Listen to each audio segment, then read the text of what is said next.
3 match সিরিজের প্রথম ওয়ানডেতে আগামীকাল মিরপুরে আয়ারল্যান্ডের মুখোমুখি হবে বাংলাদেশ নারী ক্রিকেট দল। ম্যাচ পূর্ববর্তী সংবাদ সম্মেলনে অধিনায়ক নিগার সুলতানা জ্যোতি বলেন, দাপট দেখিয়ে খেলতে চান তারা। অন্যদিকে আয়ারল্যান্ডের অধিনায়ক গ্যাবি হলিস লুইস জানান, তারাও সিরিজে জিততে চান। বুধবার সকাল 10টায় শুরু হবে খেলাটি। Report SM. আশরাফের। র্যাঙ্কিংয়ে এবং শক্তিমত্তায় এগিয়ে থেকে আয়ারল্যান্ডের বিপক্ষে মাঠে নামছে লাল সবুজ দল। সামনের বিশ্বকাপে সরাসরি খেলার সুযোগ পেতে এই 3 ম্যাচের সাথে পরবর্তীতে ওয়েস্ট ইন্ডিজের বিপক্ষে ম্যাচগুলোও গুরুত্বপূর্ণ। এখন শুধু সিরিজ নিয়েই ভাবতে চান টাইগ্রেস অধিনায়ক।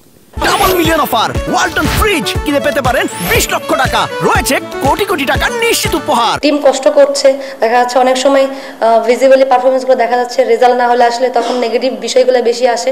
সো এই সিরিজটা বলবো যে আমাদের টিমের জন্য কামব্যাক করার একটা জায়গা।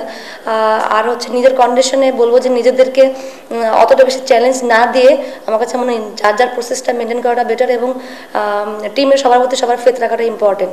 ওয়ানডে র্যাঙ্কিংয়ে 8-এ আছে বাংলাদেশ, অন্যদিকে আইরিশদের অবস্থান 11-তে। বাংলাদেশের লক্ষ্য আধিপত্য নিয়েই ম্যাচ জেতা। আমরা অপোনেন্টকে আসলে লাইটলি নেওয়ার কোনো অবকাশ নেই আমাদের। আর কারণ হচ্ছে যেহেতু আমাদের জন্য অনেক বেশি ইম্পর্টেন্ট এই সিরিজটা, because of we have to grab 6 points. So ওই দিক থেকে প্রত্যেকটা ম্যাচ আমাদের জন্য অনেক ভ্যালিড এবং আমরা ট্রাই করবো যেন আমরা সেইভাবেই ডমিনেট করে ক্রিকেটটার জন্য খেলতে পারি। কারণ যখন আমরা আয়ারল্যান্ডের মধ্যে যেহেতু আর আমাদের থেকেও র্যাঙ্কে নিচে, যদি আমরা তাদেরকে যদি ডমিনেট করে না খেলতে পারি তাহলে আমরা বড় টিমের এগেন্সটে কীভাবে চোখে চোখ রেখে লড়াই করবো। মুখোমুখি লড়াইয়ে 6 ম্যাচের 5টিতেই জয় নিয়ে মাঠ ছেড়েছে টাইগার্সরা। সেই ধারাবাহিকতা ধরে রাখার মিশন এবার স্বাগতিকদের। এস.এম. আশরাফ, এটিএন বাংলা, ঢাকা।